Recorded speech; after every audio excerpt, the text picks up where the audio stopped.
Добро вечер. Ја гледате дебатната емисија Избори 2024. Председателските кандидати се познати, 7 во трка. Партиите полека почнаа да ги откриваат имињата на носителите на листи, но дел од нив се уште тактизираат. Ова ќе биде двоен предизвик на политичка сцена, а сите учесници подеднакво ветуваат силна битка. Но има еден проблем. Ќе треба да се обезбеди цензус од 40%. Дали ќе биде политички спектакл, останува да видиме. За сите теми кои се од значење за граѓаните, вечер ќе разговараме со представници на 3 политички партии кои учествуваат на парламентарните и председателските избори. Велам добро вечер најпрво за дамата Добрила Андоновска од ГРОМ, подпредседателка на ГРОМ. Добро вечер за вас. Добро вечер, благодарам за поканата. Добро вечер за подпредседателот на ЛДП. Вие сте Валентин Груевски. Добро вечер и за вас. Добро вечер, благодарам за поканата. И за подпредседателот на ЗНАМ, Павле Арсовски. Добро вечер. Добро вечер и до вас, добро вечер и до гледачите на Македонската телевизија. Ви благодарам што се одзвавте на поканата. Морам само да кажам дека беа поканети и од Левица и од Алијанса на албанците од крилото на села, меѓутоа одлучија да не учествуваат во оваа дебата. Јас подготвив многу прашања, бидејќи има многу теми за кои што може да се разговара. Ова се двојни избори, и председателски и парламентарни. Граѓаните навистина ги интересираат многу одговори на многу прашања. Меѓутоа, еве да почнеме со ред. Груевски, ќе почнеме со вас. 7 кандидати во трка. Зошто ЛДП не сакаше да учествува на председателските избори? Зошто не одлучивте да учествувате со свој кандидат? 7 кандидати, како што кажавте, се во игра. 7 кандидати ги собраја подписите и ја најавија својата кандидатура.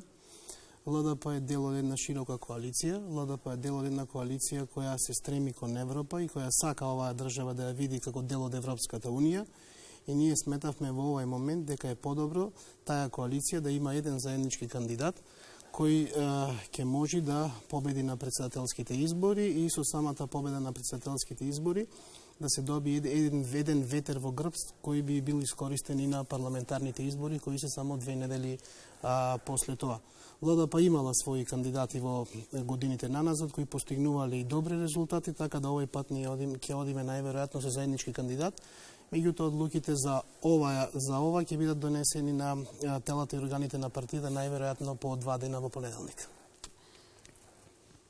Андоновска, Стефче Јакимовски одлучи да се кандидира за председател, да биде кандидат на овие избори, меѓутоа останува прашањето дали ќе биде носител на листа со оглед на фактот дека тоа законот го дозволува.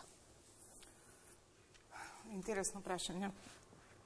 Значи, ние во нашите органи, на извршниот одбор и Централниот одбор, воопшто не размислувавме, нити дискутиравме на тема да биде и носител на парламентарната листа.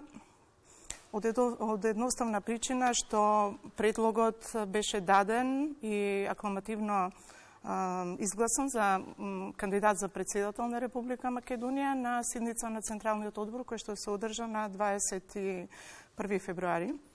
После тоа следеше да речеме, една акција на собирање на 10.000 подписи, кај што ние успеавме во рок од 5 дена да собереме негде околу неполни 11.500 гласови, кои што се уште не се предадени во Државната изборна комисија.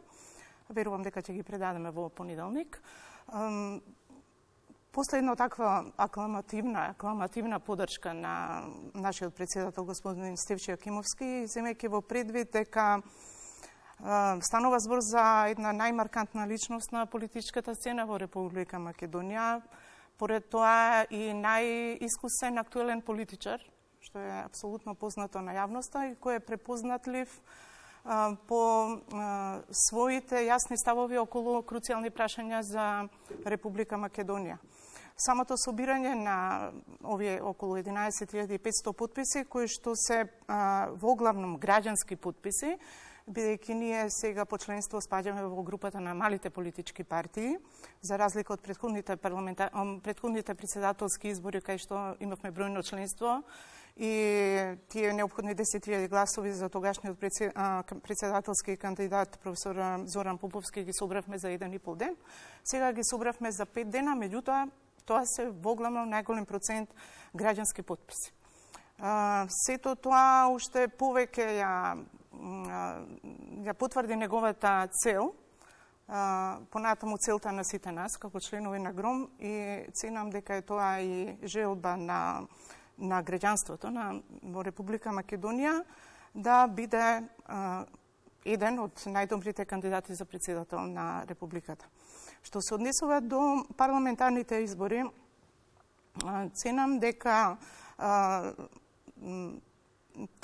таков, да речеме, така една двојно кандидирање не е негов стил, од причина што мислам дека тоа е една комфортна зона, парламентарните избори се комфортна зона за друг тип на политичари и лидери на политички партии, кои што при евентуално губење на изборите као председателски кандидати би седеле удобно во таа парламентарна фотеља. Така да таа комбинација одпаѓа. Дали ќе ги откриете носителите на листи?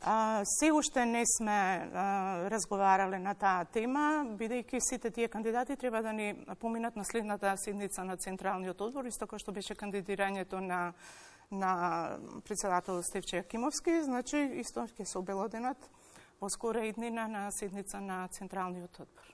Благодарам.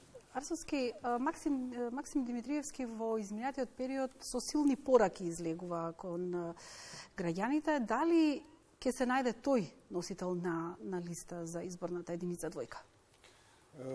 Многу интересно прашање, меѓутоа и органите на движење Знам за наша Македонија, а и самиот председател Максим Димитриевски во еден настап, мислам дека беше вчера, јасно изрази став дека едно со друго од морална гледна точка, познавајќи неговиот морален компас, дека не е компатибилно.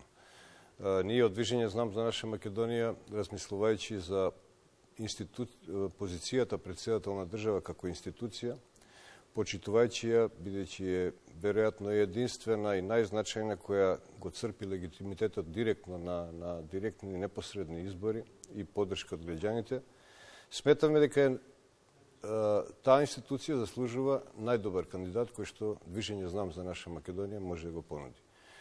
А де факто и внатре партиски, меѓутоа и со слушајќи ги граѓаните и поддршката која даваат за Максим Димитриевски како фигура, како политичар, кој што се докажал и на државно и на локално ниво многу успешен, сметавме дека сме должни на граѓаните да им понудиме кандидат кој што е најдобар. Еве вас ќе ве прашам дали ќе ги откриете носителите на листи. Па радо би го направил тоа доколку би ги знаел, бидејќи процесот на кандидирање на пратеници во една широка внатрепартиска демократска процедура завршуваат денеска. Општинските организации на движење Знам за наша Македонија до денеска ќе достават до раководството на партијата своји предлози, а органите и телата на партијата веројатно од утре, во наредните неколку дена, ќе ги избере најдобрите 120 кандидати за пратеници во сите 6 изборни единици, имајќи во предвид дека сме нов политички субјект, ние сме должни, а и сериозни сме во намерата да понудиме на вистина квалитетни луѓе. И носителите на изборни единици се уште за нив не е разговарано во наредни денови. Тоа ќе биде, верувам, до крајот на наредната недела ќе го завршиме процесот. И на 24 овој месец планираме конвенција на движење Знам за наша Македонија, на која што уште еднаш кандидатот за председател, носителите на сите 6 изборни единици и сите 120 кандидати ќе бидат презентирани пред јавноста. Груевски, дали се очекува во првиот круг за председателски избори да се определи и победникот во парламентарните избори? Па не би рекол дека може би ќе се определи победникот на парламентарните избори, меѓутоа добриот резултат или водството во првиот круг може да биде ветер во грб за парламентарните избори. Би нагласил тука дека може би овој парламент во 2000 сега што ќе ги биде избран во 2024 година, може би ќе биде најразноличниот парламент кој е избран во предходните 5 или 6 парламентарни избори. И постојат доста партии кои атакуваат и кои мислат дека ќе освојат парламентарни места.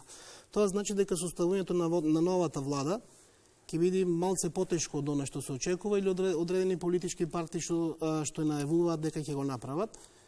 Мислам дека сите се далеку од 61, многу далеку од 61, така ќе бидат тука потребни многу комбинаторики, многу математики како ќе се состави новата влада.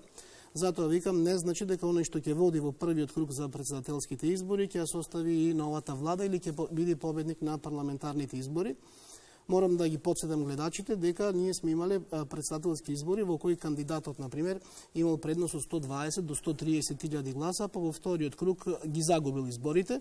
Во завис од тоа каква била коалицијата, кој го поддржувал вториот кандидат, така да и овој пат нема да значи многу водството во првиот круг, меѓутоа ќе повторам, ќе биде ветер во грб на оние кои претендираат да освојат парламентарни места. Исто така, оние што очекуваат можеби многу повеќе, имаат лош резултат, можеби ќе му придонеси за паѓањето на бројот на гласови на парламентарните избори. Тоа го зборувам од искуството кое било, например, во 2014 година, предходно сме имале во 2009, исто така 2014 беа споени избори, а 2009 беа избори во кои кандидатот кој имаше, мислам дека 130 или 140 илјади гласови предност во првиот круг беше поразен во вториот круг, без разлика и не навлегувам на начинот како бил поразен и зошто бил поразен, меѓутоа тоа се случувало и може би ќе се случи на овие избори. Овие избори се избори кои ќе бидат многу разнолики и шаренолики и нема да има никако апсолутно победник. И вистинска битка помеѓу многу политички субјекти, мора да признаеме овој пат. Арсовски, дали вие очекувате дека ќе се направи влада на парламентарните, веднаш на првиот круг парламентарни избори, дали или пак можеби сте за идејата исто така како што многу често слушаме од експертската јавност за широка коалиција? Се зависи, се зависи од изборните резултати на политичките партии, зависи од изборниот резултат на Движење Знам за наша Македонија. Откако ќе завршат изборите во една реал политика, прагматично ќе се разговара со потенцијалните кандидати за влез во владина коалиција. Меѓутоа, неколку пати до сега сме го истакнале тоа не по секоја цена. Значи, треба да се разговара за програмски определби. Особено е битно да партиите кои ќе формираат новата влада разговараат за една декларација за национални интереси на Македонија. И тука не мислам само на национални интереси како нација. Во нација ние ги гледаме сите и македонскиот народ и сите етнички групи. Меѓутоа, национални интереси не само на надворешен план, него национален интерес на Македонија исто така како се уредува државата внатре, каква е економијата, какво е здравството, сето тоа е дел од национален. Ова би било како еден од условите доколку да кажам така дека тоа би било предуслов. Да не кажеме услов, да не се свати како уцена, бидејќи нема место во политиката за уцени, а ги слушаме во изминатиот период. Меѓутоа, да, треба да се разговара какво општество градиме, во каква состојба е државата и како треба да понатаму делуваме. А од Движење Знам за наша Македонија, ние сме навистина сериозни да радикално го промениме пристапот на практикување на политиката, да има одговорност, да биде државата уредена со едно независно, непартизирано, неполитички влијание во судството, а од тамо да се превземат конкретни чекори во она што е веројатно најголем проблем во Македонија, тоа е корупција, криминал и нефункционални институции. Се почнува од тоа да имаме право, правда за сите и да имаме еден независен судски систем, органи на прогон, јавно обвинителство и судство од кое политиката ќе биде подалеку. Така, ќе стигнеме до корупцијата малце подоцна. Андоновска, малите партии повторно не успеа да се изборат за една изборна единица. Повторно ќе се гласа во 6. Дали сметате дека со сегашниот модел, мислам, ова беше и воедно и забелешка од ОПСЕ ОДИХР, дали сметате дека одлуките би се носеле по балансирано доколку ќе беше една изборна единица? Токму така. Бидејќи малите политички партии секој пат се борат за една изборна единица, меѓутоа желбата никако не успева да им се исполни. Овој пат имавме интересна ситуација на таа тема. Мислам, негде кон средината на 2022 година, дали беше јуни, така нешто. Тој предлог беше доставен до Собранието на Република Македонија. Конкретно беше на предлог на господинот Павле Тројанов и на кој се приклучија и други помали политички партии, мислам дека и ЛДП, ЛДП, Левица и други го поддржаа тој предлог. Меѓутоа, како што бива, нели, да го потребам тој збор, народски во нашата држава, предлогот не беше прифатен од парламентарното мнозинство, од проста причина што моделот што е сега со години кај нас актуелен, 6 изборни единици, одговара точно на големите политички партии, доека знаеме дека секој еден изборен циклус, некаде околу 100 до 150.000 гласови остануваат неискористени, односно не резултираат со пратеници во Републичкото собрание. Да, но и дали успевате да се покажете во вистинското светло? Токму тоа, значи, како мали политички партии, кои што постојат, да речеме, со години, можеме да се покажеме низ годините наназад, затоа што сме имали други изборни циклуси, пример на локално ниво и така натаму. Меѓутоа, во однос на малите ново формирани политички партии и особено во однос на политичките партии кои што се на мали етнички заедници, тие никако не може да дојат под местото на сонцето во политиката, да се етаблираат, да ги пренесат своите пораки и програми кон електоратот, каде што евентуално би дошле и совкупниот број на нивни гласови во една изборна единица со пропорционален модел, би добиле барем еден пратеник. Знаеме, таков коментар имаше Левица на минатите избори, дека тие кажа дека биле ампутирани некаде за 3 пратеници, точно поради овој изборен модел. Имаше и коментари во смисла да, например, ваквиот изборен модел, кога беше тогаш предлогот во Републичкото собрание, беше прифатен од ВМРО ДПМН, меѓутоа беше условен со предвремени парламентарни избори, како и сите до тогашни нивни нели преговарања што завршуваа со иста реченица за предвремени парламентарни избори. Беше прифатен и од СДСМ, тоа беше владата на господинот Зоран Заев. Меѓутоа, условот беше да за тоа се разговара после изборите и да тие предлагаа модел на една изборна единица, пропорционален модел, меѓутоа со отворени листи. Тоа беше нивната понуда и понудата од ДУИ беше сосем различна. ДУИ предложија да место 6 бидат 3 изборни единици. Така да од желбата на малите партии кои што особено се нови на политичката сцена или со етнички предзнак, не се исполнија нивните барања. Се надевам дека во иднина ќе се исполнат од причина што сведоци сме дека постојано имаме нови политички субјекти во Република Македонија. Груевски, независните кандидати не успеа оваа година да соберат доволно потписи. Кој е вашиот став по ова прашање? Дали сметате дека треба да ги има во парламентарниот состав? Видете, би се надоврзали на претходното прашање, отворените листи и една изборна единица е идеја на Либерално-демократската партија некаде уште од 2009 година. И тука што не би се согласил со колешката и да го потребуваме терминот мали партии или нови партии, за мене не постои мала партија или голема партија, бидејќи легитимитетот се црпи на изборите. Може би некој по 2 месеци од голема партија ќе стане многу мала партија или обратно. Така да тој дел не би го користил јас во излагањето. Она што се согласуваме дека отворените листи можат да понудат и една изборна единица можат да понудат повеќе демократија. А тоа апсолутно ни треба, бидејќи секој глас ќе биде броен и секој глас ќе биде представен во парламентот.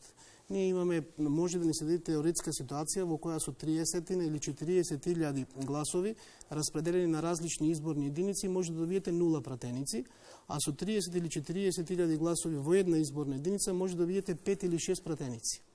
И тука имаме една диспропорција и во однос на изборните единици и во гласовите кои ги добиваме и затоа отворените листи се нешто кое мора да го имаме ако Македонија сака да стане по-демократска држава. Во однос на независните кандидати, да не успеа оваа година да соберат потписи, меѓутоа јасно е дека зад сите вакви кандидатури, без разлика дали некогаш ги нарекуваме независни или не знам како, мора да постои политичка партија. Сметате дека е потребен ветер во грб од политичка партија за да соберат доволно потписи? Да, мора да постои политичка партија. Еве да подседам, например, Даниела Арсовска во Скопје беше представувана како независен кандидат и меѓутоа без помошта на ВМРО ДПМН никогаш немаше да стане и тогаш градоначалник. Така да многу е тешко, се уште кај нас, за жал се уште е тешко некаков независен кандидат да стигне до некоја позиција во политиката. Особено кога ќе се појави како нов независен, тогаш кога нема политика, многу е тешко и за претседателски избори, и за локални, и за парламентарни избори. И ако има некаков блесок од време на време, тоа многу кратко трај. Може да повелете. Да реплицирам или да надополнам во однос на мали политички и големи политички партии. Се согласувам, меѓутоа тоа е вообичаен вокабулар точно од големите под наводници политички партии. И не би сакал да го користам. Да, инаку станува збор за мали големи идеи во политиката. Тоа е друго. Значи, тоа е сосема различно од мала и голема политичка партија. Во однос на кандидатурата на независните кандидати, со сета почит кон сите, особено кон мојот колега Вело Марковски, кој ми е генерација, го поздравувам. Тоа покажува уште еднаш и не уверува сите дека овој начин на кандидирање дали станува збор за кандидирање на независни кандидати за председатели или кандидирање на партии кои што бројат помало членство, сложен е многу процесот на собирање на потписи. Тоа пред се бара да имате една маркантна личност кој што ќе го привлече граѓанството, затоа што вие не можете, зборувам као кандидат за председател на партија со помал број на членови, не како двете големи или трите големи политички партии, вие не можете да мобилизирате од кампусот на партиските членови, вие туку го мобилизирате граѓанството. Она што постојано се повторува во медиумите, еве да го искористам и овде, не може во Република Србија, која што има скоро 7 милиони жители, и во Република Македонија, која што спрема пописот има 1.830.000, да речам, тука негде се движи бројот, колку е таа реална бројката, тоа е друго прашање, не може да има потреба од собирање во ист временски рок на 10.000 потписи. Значи, процентот е огромна разлика во нешто треба да се собере процентуално кај нас и да се собере, пример, во Република Србија. Тука е проблемот на независните кандидати. Лично верувам дека можеби во иднина ќе се појави некоја личност која ќе знае, еве, и ќе може на своето конто да ја добија довербата. Многу е интересна оваа година понудата на председателските кандидати. Секојаш е добро да има повеќе добри председателски кандидати, да уживаме во нивните дебати, кои што мислам дека ќе бидат клучни,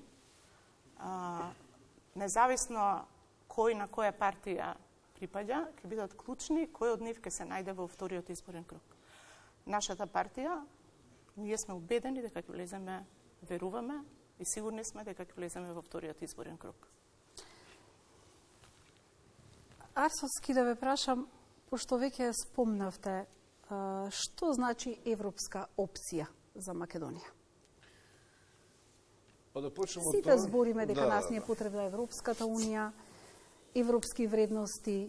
Еве, што ќе кажете вие на таа тема? Како го гледате вие тоа? Прво би почнал со прашање дали ги имаме, ги нема. Дали после условот кој што се поставува пред се од власта, од партиите на власта, дека уставните измени се единствена пречка и ние да почнеме со процесот на преговори со Европска унија, дали утре дента во Македонија ќе имаме поинакво состојба? Што сме направиле во годиниве назад? Дали сме ги воспоставиле европските вредности, онакви какви што сакаме да бидат, какви што важат во Европска унија, тука? Не сме го направиле. Ние сме многу далеку од исполнување на стандардите. Многу далеку. Нам ни е државава, тоа не е став на движење знам за наша Македонија само, тоа е став на мнозинството граѓани, над 60-70% сметаат дека државата се движи во погрешен правец. Дали се целосно убедени или делумно во погрешен правец. Ние имаме разочарани граѓани. Ние имаме граѓани кои што почнуваат да не ја сакаат татковината. Граѓани кои што, млади луѓе, кои што масовно се иселуваат, дури и тие кои имаат екзистенција овде, високо образувани, од интересни, добро платени професии. Од Европската унија и продолжи овој процес, како што го викате, бидејќи власта ги наметнува уставните измени, јас не се согласувам со тоа, бидејќи јасно е кажано кој ги наметнува уставните измени, мислите дека како станеме вака, како што сме, процесот на иселување на младите ќе застане? Јас тврдам и ние тврдиме дека... И која е причината? Тврдам дека уставните измени нема да го решат проблемот кој што го имаме дома. Може би ќе почне процесот на преговори, меѓутоа нема да биде ни единствен услов. Меѓутоа, дали Македонија... Извинете, кои се причините, кои причини ги гледате како дека младите се иселуваат? Од кои причини се иселуваат младите од нашата земја? Многу има причини. Значи, факт е сега, ако кажеме дека не се иселуваат, ќе сме грешни. Ќе кажем дека, мислам дека ќе лажам. Не дека... Меѓутоа, ако гледаме, малце пошироко, младите се иселуваат и од Србија, се иселуваат од Хрватска и тоа е еден тренд кој ги тера на север. Точно, но еве да се задржиме ние на домашна сцена. Вие сте дел од власта, ги отворивме уставните измени. Мора да се направат работи, државата се придвижи што е можно побрзо кон Европската унија. Ние како партија го поддржавме процесот на уставните промени и цврсто застанавме дека тоа треба да се случат. Не случувањето на тие уставни промени значи дека ние се уште остануваме во чекалната на Европската унија. Моментално велиме дека и премиерот, и председателот на СДСМ, и председателот на државата Пендаровски зборуваат дека некако 2030 година е некаков реален датум во кој ние би влегле во Европска унија. Што ако не влеземе таму? Имаме ли ние друга алтернатива? Јас слушам политички партии кои викаат да, нашата алтернатива е Русија, Кина, таму ќе ни биде подобро таму. Меѓутоа, никој од младите не заминал таму да живее ако подобро. Јас не знам некој кој заминал таму, не знам, ретки се па тие кои заминали на школување. Имаме ли ние алтернатива, освен празно и... Сметате дека уставните измени ќе запре барањата на соседните земји? Не, она што е нема, значи вака, она што е јасно кажано дека ние ќе ги почнеме преговорите. Почнувањето на преговорите значи подобрување на состојбите во државата и прилагодување на нашата работа, нашето законодавство, нашето однесување кон Европската унија. Никој нема дома, никој нема од страна да дојде да ни ги... Се друго е лага. Значи, се друго е лага. Зошто сите европски држави сакаат да бидат членки на Европската унија? Значи, тој што тврди дека во Европската унија се живее лошо, значи, нигде нема совршен систем. Ние можеме во Европска унија да најдеме илјадници лоши работи. Да, меѓутоа и примерите со промена на уставните измени исто така ги како што и во демократијата можеме да најдеме така лоши работи, меѓутоа подобар систем не е измислен. Ние подобра алтернатива од таја алтернатива немаме. И прашањето што ќе добиеме, како ќе добиеме, нема да добиеме, значи тоа е нашиот правец и таму треба да се движиме. Се разбира, ова што се случуваше со зачување на македонскиот јазик, идентитет македонски кој ни си гарантира, треба да го имаме. И тоа се работи кои мора да ги движи оваа држава. Се останато, мислам дека е малце продавање слама, продавање магла, сето тоа значи дека остануваме назад во процесот и тоа е само берење на политички поени, ајде ќе ги поминеме овие избори во 2024. Сега ќе ве потсетам за еден пример. Кога дојде председателката на Европската комисија во македонскиот парламент, Урсула фон Лајен, и го образлагаше францускиот предлог. ВМРО ДПМН, ако се сеќавате, имаше мајци, не, знамиња, слукаше, значи не дозволуваш да зборува. За пред некој ден видовме дека таа Урсула фон Лајен е кандидат на Европската народна партија, а ВМРО ДПМН дава поддршка на нејзината кандидатура. Значи, не е добро она што ќе го зборуваме за избори и после месец дена да го заборавиме и примерот кога зборуваме, сакаме да подобриме нешто, примерот со Бехтел Јенка. Значи, се крајна таква фама во јавноста, дека не чини, дека за пред месец дена да го слушнам председателот на ВМРО ДПМН, вика, ќе зборуваме со инвеститорот за забрзување на постапките за изградба на автопатите. Значи, да не зборуваме она што сакаме да го слушне некој обичен човек, за да имаме 2, 3 или 5 гласа. Некогаш е храброст да кажеме нешто што ќе подобри состојбата во државата по видите, колега, храброст е да се каже или во изјавите, извинете, во изјавите нели секогаш во изјавите верувам дека сакале нешто и поопширно да кажат повеќе од колку една реченица, меѓутоа еве да дадеме предност на дамата, повелете. Во однос на иселувањето, ја начнавме сега таа тема. Во однос на иселувањето не може нити СДСМ со нивната коалиција, нити ВМРО ДПМН со нивната коалиција, нити ДУИ како стандарден партнер во владите нивни предводени од СДСМ и од ВМРО ДПМН како стандарден коалиционен партнер владин во извршната власт, не може да се амнестираат од одговорноста што ја имаат за ова што сега нас ни се случува и ни се случува со години наназад. Може би последните 5 години има најголем замав. И се должи сепак на нивните погрешни политики. На погрешните политики токму на овие 3, пак ќе го употребам изразот, големи политички партии кои што не биле доволно големи за да го решат овој проблем, односно да создадат услови за нашите граѓани, како млади, така и на средна возраст, работно способна една популација, што ни замина во светот, односно така наречена бела чума. Во Државниот завод за статистика, кој што се базира и врз многу податоци црпи од последниот попис, има податок дека за последните 5 години од Република Македонија исчезнале, ги снемало, односно се иселиле 5.500 средношколци.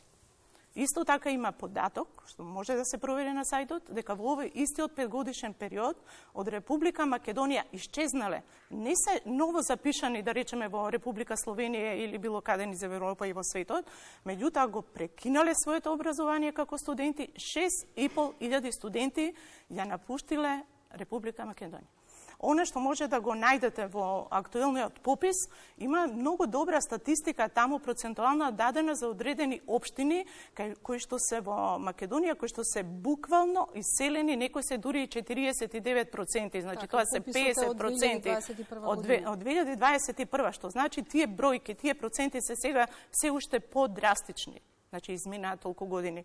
Меѓутоа, тие проценти зборуваат доволно. Ако вие во едно ново село, Струмичко, погранично место кај што може да се развие било што, од земјоделие до туризам, некоја, да речеме, хотелско сместување и така натаму, ако ви е иселено 49% од населението, ако таков тренд имате во Маврово, Росташа, Центар Жупа, ако имате и во Источна Македонија, во Виница и така натаму, ако имате и во еден од поголемите градови во Републиката, тоа е во Гостивар, од каде што сега имаме и председателски кандидат и градоначелник на општината, што најверојатно не направил ништо, исто така мој почитуван колега, не направил ништо да во последните 5 години не ги задржи младите и граѓанството во Гостивар. Од Гостивар се иселени 21.000 жители. Да, апсолутно. Локалните политики... Општината од која доаѓате не се селат луѓето? Не, може да видите статистика, мислам дека сме 6,4% во нагорен раст. Да, ама затоа што доаѓаат од внатрешноста. Без разлика. Не е значи имаме два типа население во Македонија. Значи немаме негативен тренд. Едниот е од внатрешноста кон Скопје, а другиот е кон надвор. За разлика од другите. Од секаде кон надвор. Другите градови нема од каде да дојдат. Скопје се полни од внатрешноста. Поминете низ кој било паркинг од 10 коли, 5 коли ви се од натрешноста со регистрации. Поминете низ Карпош, еве. Па видите, ние никој не сме овде од Скопје, верувам дека вие спрема на гласокот кој што го употребувате. Доаѓате, да, јас сум од Битола и Битола се празни. Меѓутоа, моето прашање или прашањето е, сметате дека ако продолжиме како држава во овој правец, односно не станеме членка на Европската унија во следните 30 години, и дојде власт која супериорно ќе се грижи за граѓаните и многу добро ќе запре иселувањето? Јас мислам дека не. Големи работи треба да се случат и да станеме членка, она што го зборувавме за НАТО, сега викам никој не го зборуваме, бидејќи станавме членка на НАТО, да станеме на Европска унија, да ги подигнеме сите стандарди на живење, не само економијата, стандардите во образование, во здравство, човекови права, судски систем. Секога ќе подигнеме, можеби ќе го запреме исолувањето. А викам дека исолувањето е процес кој го нема не само кај нас, отворените граници.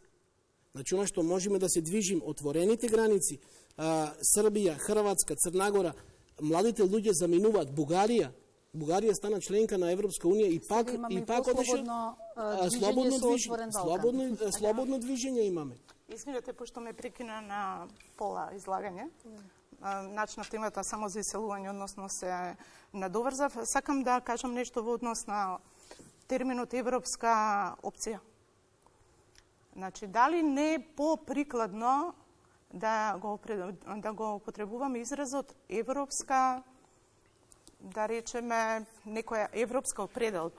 Затоа што опцијата може да ви биде избор, алтернатива, определба, избор меѓу две, некои работи три. Затоа што опција, прво, не е наш збор. Второ, лично сметам дека определбата не класифицира, не категоризира, малку да бидеме граѓани со поголемо достоинство, а друго е кога некој ќе ни каже дека ова ви е единствена опција дали да преживеете како држава, дали да преживеете како народ и така натаму.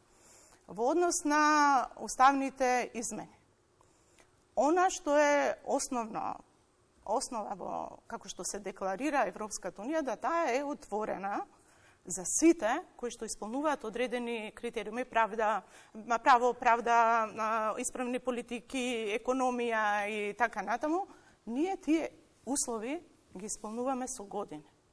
Значи, нас треба и заслужуваме да влеземе во Европската унија, ако се уште сакаме. Ние ги исполнуваме условите кои ги поставуваме, зашто младите бегаат? Меѓутоа, отварањето на устав, не сакам да употребам израз на друга политичка партија, меѓутоа, отварањето на устав како некоја боенка, како во кој како ќе му текне и кога ќе му текне, ќе прецрта со некоја боја, со некој фломастер, нас како народ, кој што имаме свое достоинство, своја историја и свој интегритет, не ни доликува. Ние како партија, како ГРОМ, сме против отварање на уставот и внесување на бугарите во уставот, додека не се усвои целиот пакет како целина. Арсовски, вие како партија сте против исто така отварање на уставот? Не, ќе ве коригирам, веќе во неколку наврати изминативе месеци претседателот на Движење Знам за наша Македонија, меѓу првите политичари, ако не и прв, даде солуција за решението. Ние како држава сме навистина во една незавидна, асиметрична позиција ставени према Бугарија, сега и према цела Европска унија. Ние сме за тоа бугарите и останатите кои што не се спомнати да бидат спомнати во уставот, во преамбулата, но да имаме дополнителни гаранции одложено дејство на примената на тие уставни измени оној ден, оној момент кога Македонија ќе ги заврши пристапните преговори. Затоа што знаеме, свесни сме и не треба да се лажеме, и не треба ни народот да го лажеме, дека ова не е единствен услов од страна на Бугарија. Да ве подсетам и вас, спомнувавте и за тоа, декларацијата од Бугарскиот парламент од 2019 година. Таму има над 30 услови кои што се конкретно свртени кон Македонија. Иако не поддржуваат за европска интеграција заедно со Албанија. Над 30 барања. Ние сакаме да почнеме приговори и сакаме да зависи од нас, од нашиот перформанс. Не да на секој чекор, на секоја кривина, некој не услови со уште нешто. Значи сме за уставни измени и тоа не е проблем, како и сите други граѓани со делови од народи или со бугарска самосвест, но да имаме гаранции дека Македонија ова ќе го исполни како услов, кој што не е европски услов, но е услов и ќе стане на сила тој момент кога ние успешно, а од нас ќе зависи, ќе ги завршиме преговорите. Верувам дека власта се обидела да најде и друго решение, меѓутоа Европската унија е децидна дека уставните измени се првиот Па не го делиме ни во движење, Што знам доколку тоа. вие станете дел од новата власт, како ќе успеете да го решите ова прашање? Еве ви кажувам, значи уставните измени проблем не се за нас, затоа што ние нашиот устав ги признава сите. Еве, не сме ги спомнале бугарите и хрватите и црногорците. Меѓутоа во однос на ова, бидејќи е наметнато како услов и сега е европски услов, ќе го исполниме, но неговото ефективно делување да биде тогаш кога ние успешно ќе завршиме со преговори. И ја не знам, колега, дека има партија во Македонија која не е за европска интеграција. Ние сме во Европа, ние сме не само што сме географски, ние сме и лулка на цивилизацијата во Европа. И сите сме за Европска унија, но како ќе почнеме да преговараме и дали достоинствено ќе дојдеме до целта? Тоа е проблем. Ние со, да кажем така, непрофесионална дипломатија, неодговорни на политики во надворешната политика, ние се доведоме во ситуација да сме во подчинета состојба кон некоја друга држава, а тоа е уставно казниво. И ние сега мораме да најдеме решение како да излеземе до оваа ситуација. Во однос на тоа колку ние правиме дома, да Европа ја донесеме дома или да станеме Европа, што да ви кажам? Руинирана е државата, економијата е слаба, галопирачка инфлација, катастрофална состојба во здравството, во образованието. Ние на секој чекор пукаме по сите шавови. Што сме направиле за да тие европски вредности ги донесеме, ги имплементираме дома и да бидеме уште поподготвени кога ќе почнеме да преговараме со Европска унија. Народот треба да се слуша, граѓаните треба да се слушаат. Ние не ветуваме и противни сме во движење, знам да ветуваме нешто што не можеме да исполниме или да не им ја збориме вистината на граѓаните. Треба да им кажеме во каква состојба е касата, државната каса, што е со тие 6 милиарди буџет, кои капитални инвестиции во изминативе години се направени, се треба да им кажеме и тие нека одлучат на изборите. И како ќе одлучат, така и ќе биде. Во однос на здравството, бидејќи да го искористам моментот, значи целата слабост на здравствениот систем се покажа за време на ковид кризата. Секако дека тоа беше голема дилема и голем проблем на секаде во светот. Не можам да кажам дека не направивме обиди најдобро да се справиме, меѓутоа во многу нешто потврливме. Пред се потврливме во ставањето во ист ешелон на приватното и државното здравство. Значи, не може, еве тука имаме генерал, не може во услови кои што се едни, да речеме, вонредни услови, како што е војната, како што беше пандемијата, како што се елементарни некои големи непогоди со голем број на жртви, ние да дозволиме приватното здравство да остане вон од рамките, да не служи во функција на јавното здравство. И од таму дојдоа они сите проблеми со плаќање огромни суми, со заработување на приватни лаборатории, огромни заработувачки милиарди се заработија во приватниот здравствен сектор. Тука не е првата слабост. Втора слабост се покажа системска и пак ќе речам, не е слабост само на тогашната влада. Слабост на сите влади уназад 30 години, кај што ние прво и основно не створивме човечки кадар, здравствени работници и не створивме доволно доктори и медицински персонал. Дали знаете, пошто сум од таа област, сите сме во семејството доктори, дека во моментот во Република Македонија има невработени 350 доктори, кои што дипломирале пред некој месец и кои што сега во моментот се на обавување на својот 6-месечен стаж, некој порано, некој покасно. 50 од нив се во Скопје, во Агенцијата за вработување пријавени, останатите се широм Република Македонија. Што правиме ние да тие 350 доктори во иднина ги задржиме овде? Знаете што правиме? Ништо. Затоа што за време на стажирањето, во ваква една голема економска светска криза, која ќе се продлабочува и понатаму, таков е светскиот тренд, ние на нив не им даваме ни денар кога го обавуваат нивниот стаж. Многу од тие стажирања се условени да бидат во Скопје ради постоење на институти и постоење на клинички болници, што ги нема во внатрешноста, што значи тие ве молам само не ме прекинувајте. Не. Дали некогаш во државното здравство докторите специјалисти земале поголема плата отколку сега? Значи сега ве молам дали не ме прекинувајте. Дали специјализантите земале поголема плата, дали медицинските сестри земале поголема плата? Добро, сега, не сега. Прво зборувам за овие млади лекари кои што ние многу наскоро треба нешто да им понудим. Второ, она што се случува сега, последните 2 години, не е распишан нити еден конкурс за приватна специјализација. Отприлика има околу 220 приватни специјализанти кои што специјализираат во клиничкиот центар и во останатите клинички болници од различни профили. Тие кои што сега се наоѓаат на специјализација се со комплетно исти работни обврски и дежурства како и вработените доктори. Точно е дека во времето на Филипче првпат добија некоја месечна надокнада од 26.000 денара. 26.000 е многу повеќе од 0 денара. Значи вака сега. Не зборувам тоа. Дозволете да се, значи за првпат добија 26.000 денара и тоа го поздравувам. За разлика од мојата ќерка, која што во времето на ВМРО ДПМН волонтираше 6,5 години. Со просек 9,75. Значи тоа што е објективно, јас и добро го поздравувам.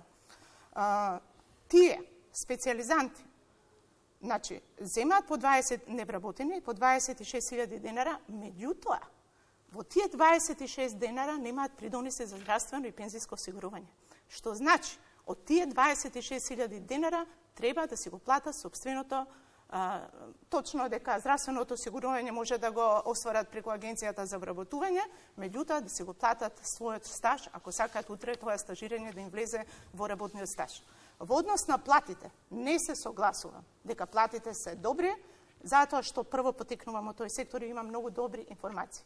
Дали знаете вие дека специјализант, втора половина на специјализација, има основна плата од 34.000 денара? Отворете податок најдете. Дали знаете дека специјализант на клинички центар стигнува до 85-90.000 денари? Тоа рачуниците на Филипче оставете на страна. Не рачуниците и ние имаме луѓе кои работат. Не, во ред. Јас не зборувам за основна плата. 85 до 90.000 денари. Специјализант. Специјалист.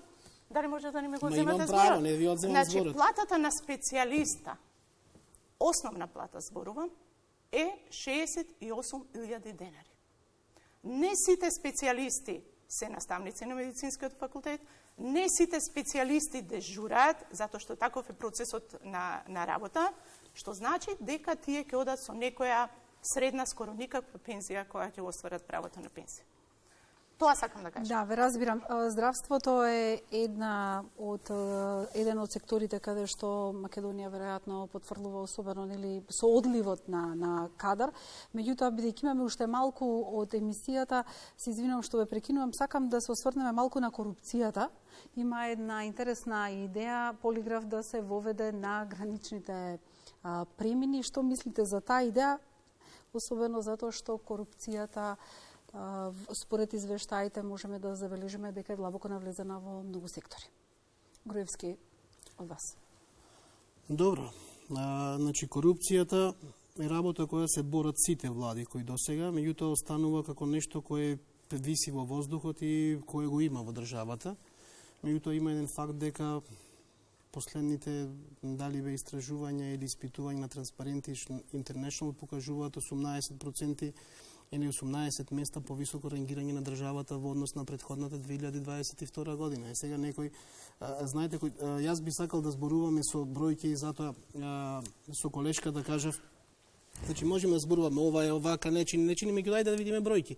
И кога зборуваме за здравството, честно е да признаеме дека медицинските сестри во болниците сега земаат највисока плата која што никогаш не земале. Сега некој ќе рече, ама и тоа е малку, да, можеби е малку, може треба повеќе. Дека докторите специјалисти земаат плата како што никогаш не земале досега, дека другите земаат плата како што никогаш не земале досега. И имаме многу такви области кои се така покриени. Ако зборуваме за образование, професорите и сега со најновиот договор на УКИМ, платите никогаш не земале толку плати. и толку големи Добро, плати на меѓутоа, ставниците и сите тие.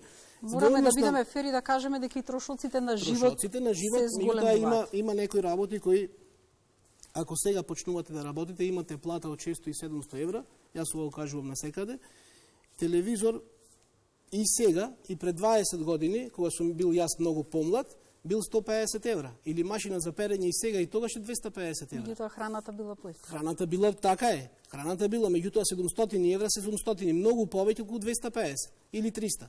Или просечна плата од 38.000 денари. Не е тоа лага, статистика е.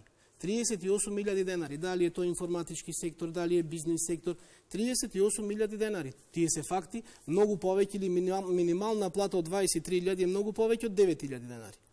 Каква сака нека се реалните трошоци и инфлацијата, последните се дека е 3% февруари оваа година инфлацијата се многу помали отколку порастот на платите кои го направивме во државата.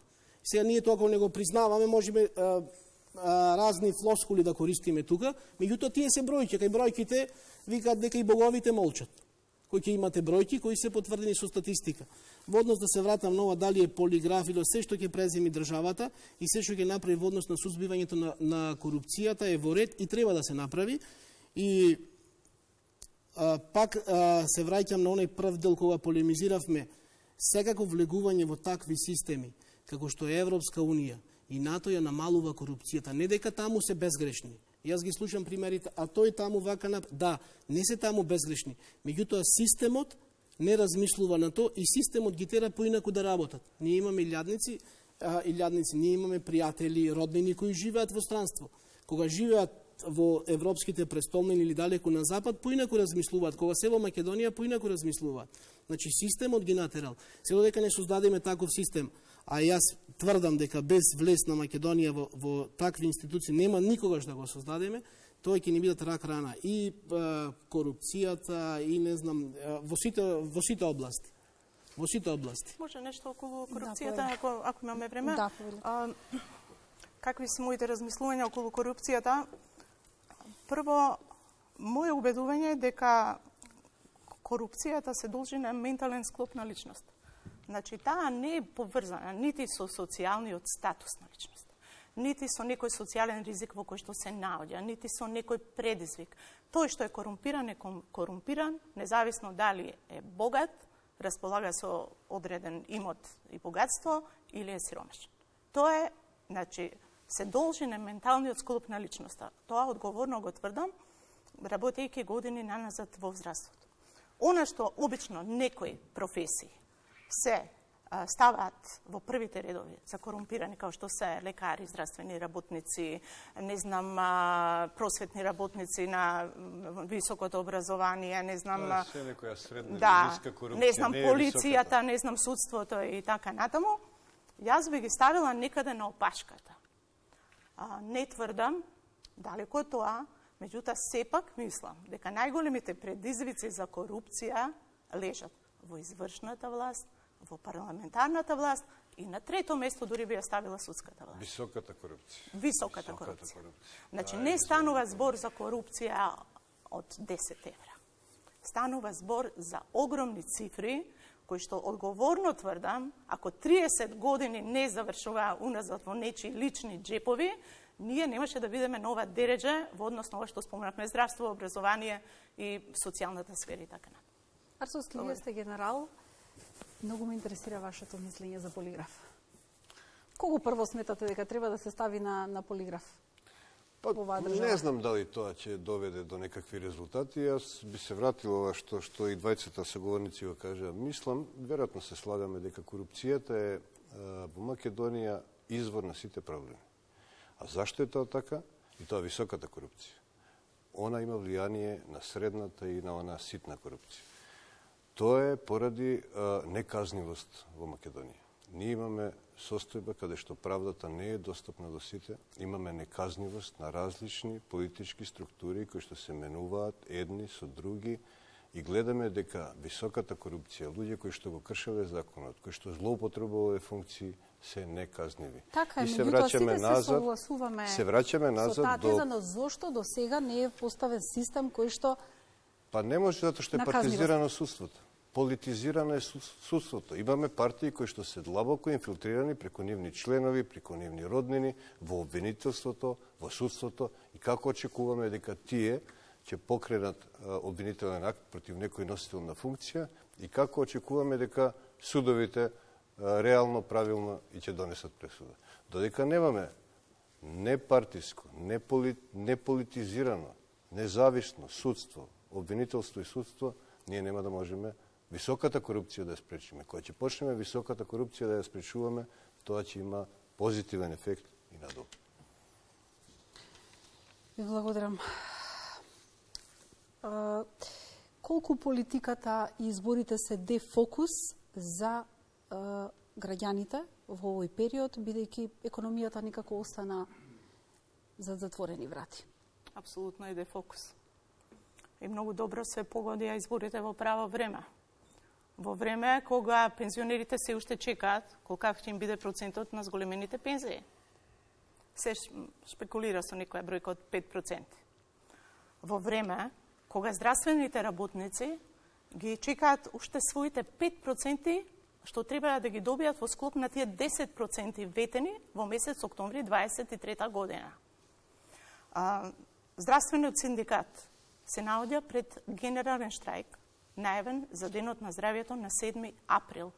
Значи се бори за зголемување на плата од 5%, свесни дека тоа не може да се случи во време на избори, меѓутоа мора да се покренат, за да тоа се случи барем од кога ќе се формира влада. Значи, горливи се многу проблемите, огромна е стапката на поскапување на животниот стандард околу бројките. 2017 година 1,1%, сега е 141%. Значи, кажете ми како преживуваат, ќе си најдете во податоци во Државен завод за статистика, отворете најнови податоци. На шо мислам? Најнови податоци ќе си прочитате. Значи, дефокус од се, дефокус од идното отварање на уставот, каде што гледаме дека политичките партии кои што претендираат да дојдат на власт, дават изјави дека не се согласни со внесување на бугарите во уставот под бугарски диктат.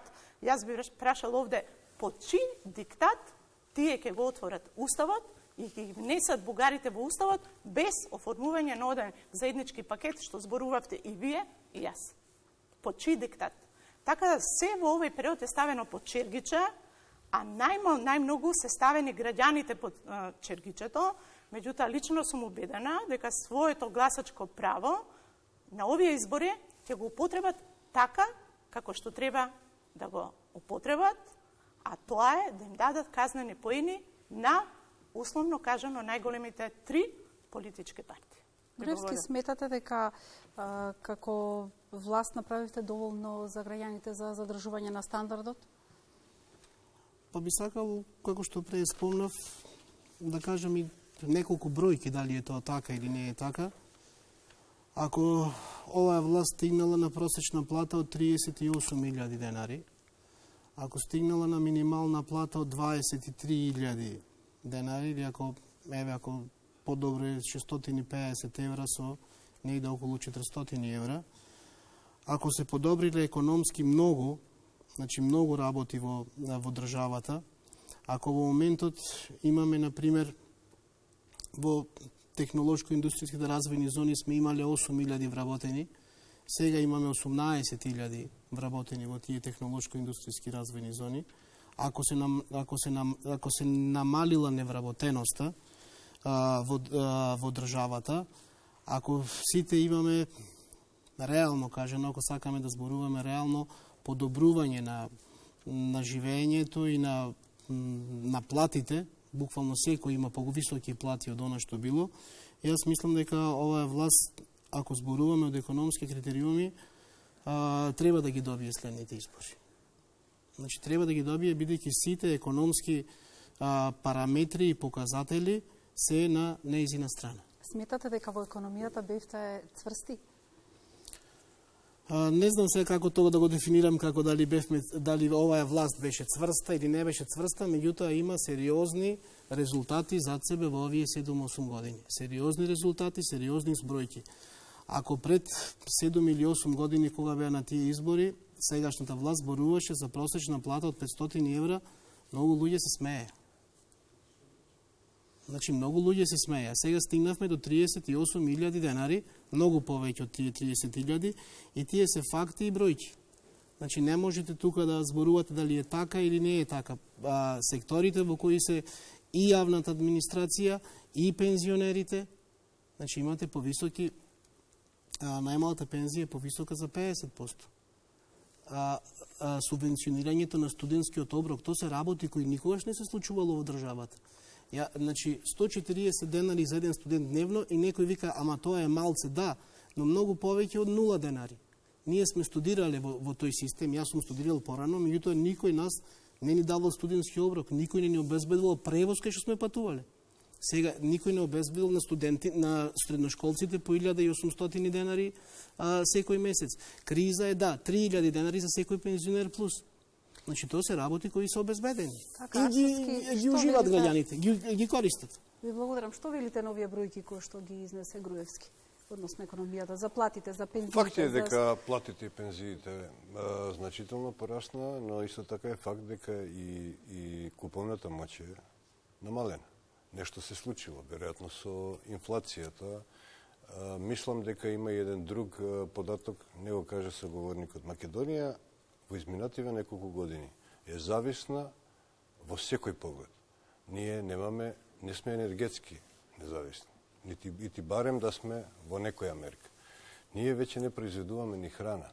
Македонија, то треба граѓаните да го знаат. Ние веќе не произведуваме ни храна доволно сами да се прехраниме. Производите се увозни. Енергијата е увозна. Се е увозно.